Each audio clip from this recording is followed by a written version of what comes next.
یو صحابي نبی علیہ السلام لچا یو صادر چې دی نو راړه او خناک غوندې صادر هغه یې راړه او بخاري شریف کې روایت دی چې دغه صحابه وایي چې موږ په هغې خوشحاله شلو چې د نبی علیه السلام ضرورت و د نبی علیه السلام چېرته صادر زوړ شوی نو د نبی علیه السلام ضرورت و نو یو صحابي والا صادر چې دی نو تحفه کې راړه نو چې هغه نبی کریم صلی الله علیه وسلم چې دی نو واچو مونځ هغه پکې چې دی نو وکړو نو یو صحابي راپاڅېدو یا رسول الله دې ته خو زما حاجت دی نو نبی علیه السلام هغه صادر ورکړ صحابه هغه وزورو ورته وی ګوره د نبی علیه السلام دې ته ضرورت او تا ته پته ده چې د هغه نه څه شی غواړې نو هغه بیا منع کوي نه نو تا ډېر بد وکړو چې د نبی علیه السلام نه دې دا صادر وغوښته هغه ورته ما دې له نه دی غوښتلی چې دا زه به په ځان اچومه دا زه به وصیت کوم که زه مړ شلم نو دا به زما کفني د نبی علیه السلام صادر دا ما د خپل کفن دپاره د نبی علیه السلام د هغه نه غوښتل دی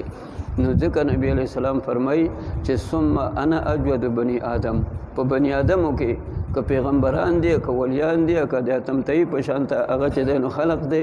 د دې ټولو نه نبی علیه السلام وایي چې زه چې دی نو زیات هغه سخیم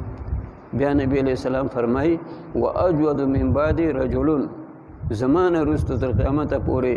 هغه سخي هغه به یو سړی عالم علما چې هغه علم هغه زده کړی فنشره هغه علم هغه د خور کی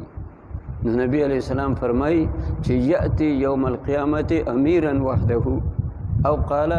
امتا واحده د قیامت پر ورځ به څنګه راځي دا ټول مونږ د الله تعالی مخې له بځو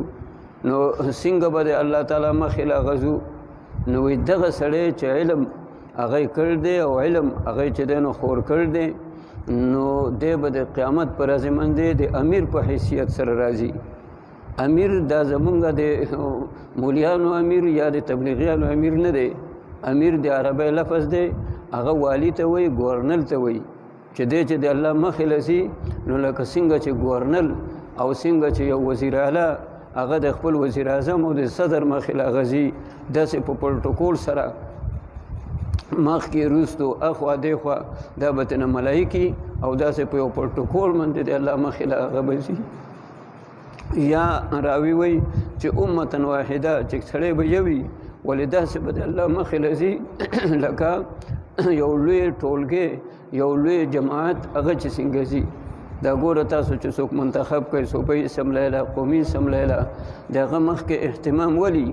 ځکه چې هلته کې خلق هغه وایي چې دا خو یو سړی دی ولې دی په دومره اوټونو باندې راغلی نو د دې مثال هغه چې دی نو داسې دی لکه دومره خلق هغه راله نو ځکه یو دفتر ته هغې ته یو MNA لاړ شي یو MPA لاړ شي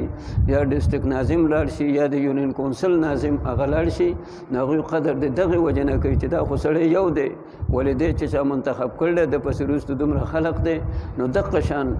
نبی علیه السلام وایي چې دغه عالم دی به د الله مخې له هغه چې ځي نو لکه یو لوی جماعت چې ځي یو لویه ډله هغه چې د الله ته هغه پیش کېږي علم دا ډېر لوی شی دی آدم علیہ السلام له چې الله تعالی په ملائکو باندې هغه برتري ورکړ وه نو د علم د وجې وعلم آدم الاسماء كلها او سره د دې نه چې هغه علم هغه ګوره تشریع علم نه و هغه د مسلو علم نه و چې مونځ داسې کېږي روژه داسې او په دې سره مونځ ماتېږي او په دې سره چې دی نو صحیح کېږي دغه علم نه و صرف د څیزونو نومونه و وعلم آدم الاسماء كلها د دې څه نوم دی او د دې څه نوم دی د دې څه نوم دی او د دې کار څه دی مثلا مرچکې دی نو د دې کار څه دی یا مثلا ګوړه ده د دې کار چې دی نو څه دی نو هغه ځای کې چې کوم څیزونه و د هغې نومونه د هغې خاصیات دې ته موږ په کتابونو کې تبعیات هغه وایو دا شرعي چې دی نو مسلې نه دي لیکن ګوره په هغې باندې الله تعالی آدم علیه السلام په ملایکو باندې هغه چې دی نو غوره کړ او بیا یې ووایي چې دغه اسجدوا لآدم هغه وخت سره سجده تعظیمي د یو سړي تعظیم هغه به په دې باندې و چې هغه ته به سجده وکړله نو الله تعالی ملایکو ته ووایي چې دته سجده وکړئ ځکه چې دی عالم دی دله د دې څیزونو نومونه راغله او تاسو له چې دی نو د دې څیزونو نومونه هغه نه راځي نو تاسو باندې د دې تعظیم هغه چې دی نو واجب دی نو حکم یې ورته وکړ چې دته سجده هغه وکړئ